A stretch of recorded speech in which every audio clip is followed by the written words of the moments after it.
আসসালামু আলাইকুম রহমতুল্লাহি ওয়া বারাকাতুহু নাহমাদুহু ওয়া নুসাল্লি আলা রাসূলিল কারীম আম্মা বাদ আউযু বিল্লাহি মিনাশ শাইতানির রাজীম বিসমিল্লাহির রহমানির রহিম কুল ইন্নাস সালাতি ওয়া নুসুকি ওয়া মাহইয়ায়া ওয়া মামাতি লিল্লাহি রাব্বিল আলামিন ইন্নাল হামদুলিল্লাহ।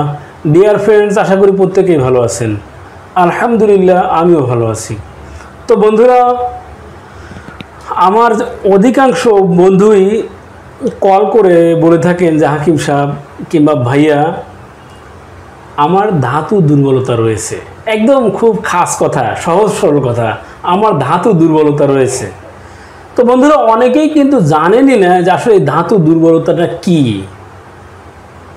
ধাতু দুর্বলতা আর শুক্র তারল্যজনিত সমস্যা কিন্তু এক নয়।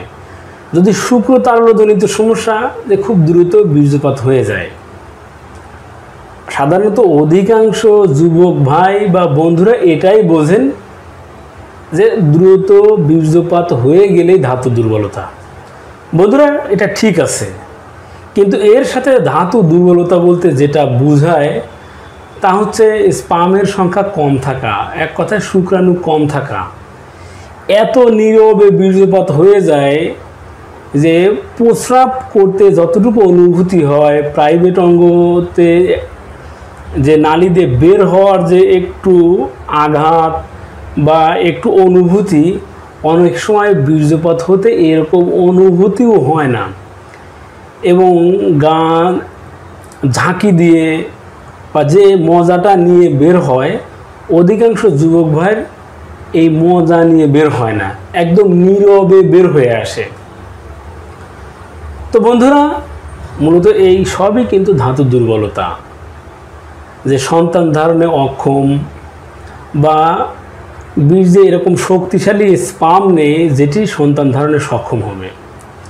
তো বন্ধুরা, এই সবগুলোকে মোটামুটি বলা হয় ধাতু দুর্বলতা।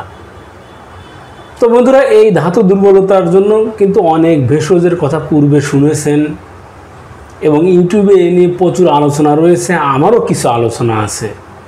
তো বন্ধুরা, আমি একই সমস্যার অনেকগুলো সমাধান বলে থাকি। শুধু এই জন্যই বলে থাকি যে সবার হাতের নাগালে সবগুলো নেই। তো বন্ধুরা, আপনার যদি এটি ভালো না লাগে, আপনি স্কিপ করে চলে যাবেন। কঠিন বা কঠোর কোনো মন্তব্য করবেন না। হতে পারে এটি আপনার কাছে খুবই সহজপাচ্য না হতে পারে, বা অন্যর কাছে এটি কিন্তু দূরপাচ্য বা কঠিন হতে পারে। তো আপনার কাছে খুব সহজ, একজন আরেকজনের কাছে কঠিন, বা আপনার কাছে কঠিন অন্যর কাছে সহজ। এই জন্যই মূলত আমি একই সমস্যার একাধিক ভেষজের কথা বা একাধিক ফর্মুলার কথা বলে থাকি। তো বন্ধুরা, যাই হোক, আসা যাক যে আজকের ফর্মুলাটা তা খুবই সহজপাচ্য কিছু মানুষের কাছে, যাদের বাড়িতে গাভী রয়েছে, যারা মিষ্টান্ন তৈরি করে থাকেন, তাদের কাছে এটি খুবই সহজপাচ্য। আর তা হচ্ছে মাখন। বন্ধুরা, এই মাখন সংগ্রহ করুন। প্রত্যেকবার সেবনের ক্ষেত্রে 10 থেকে 20 গ্রাম পরিমাণ মাখন সংগ্রহ করুন। এর সাথে অল্প পরিমাণে চিনি অথবা মিশ্রি সহযোগে আপনি 24 ঘন্টার মধ্যে একবার সেবন করুন। 24 ঘন্টার মধ্যে একবার সেবন করুন, চাই এটি খালি পেটে হোক, চাই ভরা পেটে হোক। এটি পেটের ভিতর ঢুকলেই অবশ্যই কাজ করবে ইনশাআল্লাহ। তো বন্ধুরা, আবার বলবেন কয়দিন পর্যন্ত সেবন করব। বন্ধুরা, এটি নিয়মিত আপনি সেবন করতে পারেন, তবে যাদের বেশি মাত্রায় কোলেস্টেরল রয়েছে, যাদের অধিক উচ্চ রক্তচাপ রয়েছে, তারা সীমিত পরিমাণে বা কতটুকু পরিমাণ বা কতদিন পর্যন্ত এটি সেবন করবেন, অবশ্যই অভিজ্ঞ ডাক্তার বা হাকিমের সাথে পরামর্শ করে করবেন। তো বন্ধুরা, এই মাখনকে চিনি সহযোগে নিয়মিত সেবনের ফলে আপনার ধাতু পুষ্টি সাধিত হবে।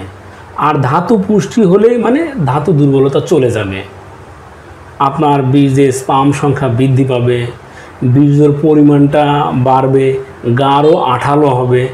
আর গা ঝাঁকি দিয়ে যে মজা নিয়ে বের হওয়া, তখন কিন্তু আপনার গা ঝাঁকি দিয়ে মজা নিয়ে বের হবে। আপনার যে এতদিন নীরবে বের হয়ে যেত, এটা হবে না।